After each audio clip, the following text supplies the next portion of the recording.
राजीव, क्या आपको लगता है कि सेबी इस पूरे मामले में जांच ईमानदारी से हो पाएगी? सेबी की जांच, क्योंकि बार बार वित्त मंत्री जी ये कह रही हैं कि भाई ये सारी जो रेगुलेटरी अथॉरिटीज है ये तो इंडिपेंडेंट है, गवर्नमेंट के ऊपर कोई कंट्रोल नहीं है, और सेबी ने मामले को उसमें ले लिया है। आपको लगता है कि सेबी अगर ईमानदारी से जांच कर पाएगी, उसकी जांच निष्पक्ष हो पाएगी? ईमानदारी से जांच शुरू कहाँ हुई है? सबसे बड़ी दिक्कत तो यही है कि अभी तक कुछ शुरू ही नहीं हुआ है। सिर्फ सूत्रों के हवाले से वायर सर्विसेज में, वायर एजेंसीज में न्यूज जो है वो आ रही हैं। इंडिया में एक से एक बड़े दिग्गज स्टॉक मार्केट रिपोर्ट करने वाले रिपोर्टर हैं, बट किसी से भी सेबी बात नहीं कर रही है। अगर एक का चेहरा नहीं पसंद आता तो दूसरे से बात कर ले, दूसरे का नहीं आता तो तीसरे से कर ले, बट कहीं पे भी किसी भी पत्रकार से सेबी बात नहीं कर रही है, पहली चीज। दूसरी चीज ये बताई जा रही है कि भाई इन्वेस्टिगेशन करेंगे, तो हम अगर पहले कुछ बोल देंगे तो वो इन्वेस्टिगेशन को इंपैक्ट करेगा। अब मुझे ये नहीं समझ में आता कि इस देश में इन्फोर्समेंट डायरेक्टरेट यदि कुछ करता है तो प्रेस कॉन्फ्रेंस लेता है, सीबीआई कुछ करता है तो प्रेस कॉन्फ्रेंस लेता है। अब इनकी इन्वेस्टिगेशन इंपैक्ट नहीं करती तो ये सिर्फ सेबी की इन्वेस्टिगेशन कैसे इंपैक्ट करेगी? जब इतनी भारी भारी एजेंसीज को कोई फर्क नहीं पड़ता, ये सेबी बात क्यों नहीं कर रही है? सबसे पहली बात, प्रेस से इन लोगों को बात करना चाहिए, प्रेस रिलीज इशू करना चाहिए। और ये इन्वेस्टिगेशन तो केक वॉक है, एकदम सीधा और इजी एकदम इन्वेस्टिगेशन है जो बहुत ही जल्दी सॉल्व हो सकता है। देखिए क्या इसके अंदर में मुद्दा है जिसको अभी तक कोई नहीं उठा रहा है।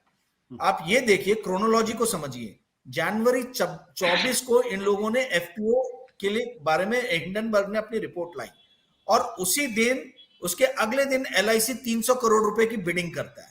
जब ऑलरेडी एक बड़ी एजेंसी आ गई, एक बड़ी रिसर्च रिपोर्ट आ गई है जिसने कॉर्पोरेट गवर्नेंस पे आपके क्वेश्चन मार्क उठाया है, तो एलआईसी ने 300 करोड़ रुपए डाले कैसे? पहली चीज। दूसरी चीज, उस जो एंकर इन्वेस्टर जिसमें एलआईसी आया था, एंकर इन्वेस्टर बंद हो गया जनवरी 25 को, ठीक है। जनवरी 24 और 25 को बिडिंग हुई, जनवरी 26 को छुट्टी थी, जनवरी 27 से फिर रिटेल इन्वेस्टर के लिए खुला। जनवरी 27 से लेकर जनवरी 31 तक का दिन था रिटेल इन्वेस्टर के लिए, बीच में सैटरडे संडे की छुट्टी थी।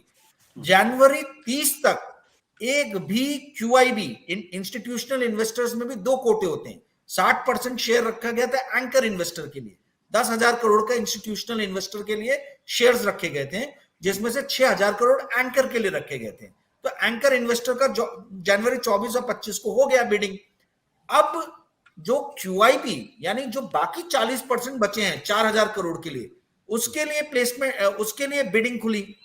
साहब जनवरी 30 तक एक भी इंस्टीट्यूशन नहीं आया इन्वेस्ट करने के लिए, और जनवरी 31 को 1.03 टाइम्स यानी 103% ऑफर्ड शेयर्स के सब्सक्राइब हो गया। अब भाई एस्क्रो अकाउंट में पैसा गया है, प्रिंट छूटा है, ठीक है, तो एस्क्रो अकाउंट में पैसा गया, तो कौन से इंस्टीट्यूशन से एस्क्रो अकाउंट में पैसा गया है, या पता कर सकते हो, क्योंकि ऑलरेडी अदानी एंटरप्राइजेस के शेयर जो थे, एफपीओ का जो लोअर बैंड था 3,112, उससे 5-6% नीचे आ गया था। तो ये इंस्टीट्यूशंस को क्वेश्चन होना चाहिए कि भाई जब ओपन मार्केट में आपको कम दाम पे पैसे मिल रहे हैं, तो आपने एफपीओ में पैसे लगाए क्यों as a qualified institutional bidder? ठीक है, आपको नीचे मिल रहे लोअर मार्केट में, और ये आपके पैसे तो है नहीं, आपकी फिडुशियरी ड्यूटी है। ये पैसे लोगों के हैं, जनता के पैसे हैं, जिन्होंने म्यूचुअल फंड में इधर उधर डाले हैं, उन्होंने पैसे आपको दिए हैं, आप अपनी फिडुशियरी ड्यूटी को भूल गए। और सबसे ज्यादा हास्यास्पद बात यह है कि इस पूरे एफपीओ से रिटेल सेगमेंट गायब था, सिर्फ 13% उन लोगों ने सब्सक्राइब किया। और जो एनआई का कैटेगरी 1 है, जिसको एचएनआई भी बोलते हैं, जो 2 लाख से 10 लाख का कर सकता है बिडिंग, उन लोगों ने, वो तो एकदम ही गायब थे, सिर्फ 3% वो एचएनआई कैटेगरी में बिडिंग हुई है। तो मेरा सवाल ये है कि भाई इस देश में रिटेल इन्वेस्टर जो है, वो क्या इंस्टीट्यूशनल इन्वेस्टर से ज्यादा इंटेलिजेंट है? This question should be asked that all the institutional investors of Adani FPO were low on IQ, or they were low on moral compass was somewhere, they were low on their moral compass. This question should be raised. ये कोई question ही नहीं पूछ रहा, और ये तो पहला है कि भाई 31 जनवरी को आप लोगों ने कैसे फुली सब्सक्राइब किया। बट राजीव यहाँ पे एक सवाल हाँ राजू, मैं आपके पास आता हूं। राजू, ये जो सवाल है वो एफपीओ का सवाल नहीं, जो हिंडनबर्ग की रिपोर्ट है वो तो एफपीओ के आने के पहले की रिपोर्ट है, जो ये आरोप लगाती है कि दरअसल स्टॉक्स का मैनिपुलेशन हुआ है और स्टॉक का मैनिपुलेशन किया गया है और बहुत हाई वैल्यू शेयर्स किए गए। असल मसला तो उस बात को, एफपीओ तो बात की बात आने, एफपीओ तो आने वाला, तो उसके पहले रिपोर्ट आ गई। आप क्या सेबी जो है उसके संदर्भ में जांच पड़ताल करके सच्चाई पता लगा सकती है, पता लगाएगी? ये मार्केट को कॉन्फिडेंस है या नहीं? मैं ये आपसे सवाल पूछ रहा हूं। सर मुझे तो एक चीज नहीं, पहले तो ये बातें फैलाई गई कि ये शॉर्ट सेलर के कारण जो है अदानी के शेयर्स पिटे हैं। अभी आप देखिए इस चीज को 24 जनवरी को ये बात निकली थी, आज क्या तारीख, 6 फरवरी होगी। आप देखेंगे जो कंपनीज, जो अदानी ग्रुप की कंपनीज एफएनओ में है ही नहीं, फ्यूचर एंड ऑप्शंस में, उसके शेयर्स रोज लोअर सर्किट पे लग रहे हैं, तो उसको तो कोई शॉर्ट सेल कर ही नहीं सकता।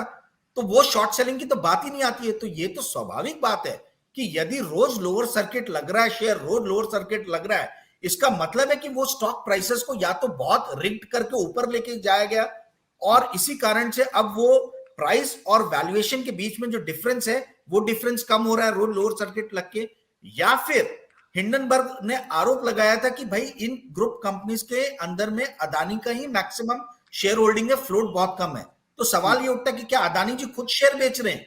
कौन बेच रहा है? रोज स्टॉक खुलता है अदानी ग्रीन का, अदानी टोटल गैस का, अदानी पावर का, आप देखोगे अदानी ट्रांसमिशन का, रोज लोअर सर्किट लग जा रहा है। तो जब रोज लोअर सर्किट लग रहा है तो ये स्टॉक बेच कौन रहा है? और यदि लोअर सर्किट लग रहा है तो उसका दो जो आप पूछ रहे हैं मूल सवाल कि भाई गवर्नमेंट का कैसे इसके अंदर में इन्वॉल्वमेंट। आप एक चीज को समझिए, आप यदि अदानी के पिछले 10-12 साल के ट्रांजैक्शंस देखेंगे तो आपको दिखेगा कि हर साल एक नया वो एक्विजिशन करते हैं, हर साल एक नया एक्विजिशन करते हैं। कभी धामरा पोर्ट खरीद रहे हैं, कभी बॉम्बे का इलेक्ट्रिसिटी डिस्ट्रीब्यूशन खरीद रहे हैं। तो जिन बिजनेस में वो नहीं है, ठीक है, वो उन बिजनेसेस में भी गए हैं। इलेक्ट्रिसिटी राजू ये इलीगल तो नहीं है ना? बट राजू ये तो इलीगल तो नहीं है ना? अगर कोई अपने बिजनेस को डाइवर्सिफाई कर रहा है, अगर हर साल एक्विजिशन कर रहा है, अगर उसकी प्रॉपर्टी एसेट्स बढ़ रहे हैं, तो एक तो ये तरीका हुआ क्या, एक मतलब आप इलीगल तरीके से करिए, दूसरा लीगल तरीके से। मैं वही समझा रहा हूँ। अरे एक साथ एक ही दिन 6 एयरपोर्ट मिल जाते हो आदमी को यार। मैं वही समझा रहा हूँ आपको। प्रोप्राइटी भी तो कुछ है, इलीगलिटी क्या बात कर रहे हो? 6 एयरपोर्ट एक ही दिन में मिल जाते हैं उसको यार। मैं आपको सर आशुतोष जी 2 मिनट मुझे दीजिए, मैं आपको समझाता हूँ। देखिए क्या होता है, कभी भी आपको आपके पुराने बिजनेस के लिए बिजनेस लोन नहीं मिलता है, आपको नए बिजनेस के लिए ही लोन मिलता है। अब सवाल ये बैंकों पे आता है कि भाई आपने कैसे, कोई भी बिजनेस है आपने लोन दे दिया, इंडिया में किसी कंपनी को कैसे स्ट्रांग करते हैं? आप उसको डेट दिलवाते हो बैंकों से, आप एलआईसी से उस कंपनी के अंदर इक्विटी खरीदते हो, तो आप स्ट्रांग कर रहे हो उसको। आपने 82,000 85,000 का डेट दे दिया और एक नकली बहस चलाई जा रही है, एसबीआई और एलआईसी सब बोल रहे हैं, नकली बहस कर रहे हैं कि this is just 0.7% of the entire banking system का जो बैंकिंग लोन है। अरे भाई आप इक्विटी की बात करो कि बैंकों का इक्विटी कितना है। यदि पूरे बैंकों का इक्विटी 1 लाख करोड़ 1.5 लाख करोड़ का है, 2 लाख करोड़ का है या 10 लाख करोड़ का है, तो उसका 82,000 रुपए के कम नहीं होता है। यदि एक कंपनी, आप देखिए जब से ये एनसीएलटी का रूल आया, बेस्ट जो इसमें जो रिकवरी हुई है वो टाटा स्टील ने जो प्लांट एक खरीदा और जो आपके आर्सल मित्तल ने जो प्लांट खरीदा उसमें हुआ, पर उसमें भी 60-70% के ऊपर जा नहीं पाए।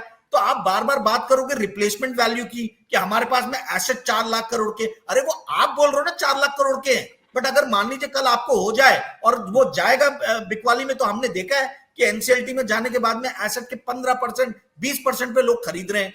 तो आप ये रिप्लेसमेंट, अब ये फ्रॉड कॉन्सेप्ट चला रहे हो आप, रिप्लेसमेंट वैल्यू का हमारा जो है ये इस तरीके से होगा। भाई आप ये देखिए, कल दामोदरन जी ने भी कहा कि इट इज, मतलब ये समझ में नहीं आता है, अश्वत्थ दामोदरन जी ने जो वैल्यूएशन किया कि ये कंपनी कभी भी नए वेंचर लेके आती है तो माना कि इंफ्रास्ट्रक्चर प्रोजेक्ट में पैसे ज्यादा लगते हैं, बट हमेशा इनका मार्जिन कम रहता है। मार्जिन कम रह रहा है यानी कि आप इनएफिशिएंट हो, आपका ऑपरेटिंग एफिशिएंसी कम है।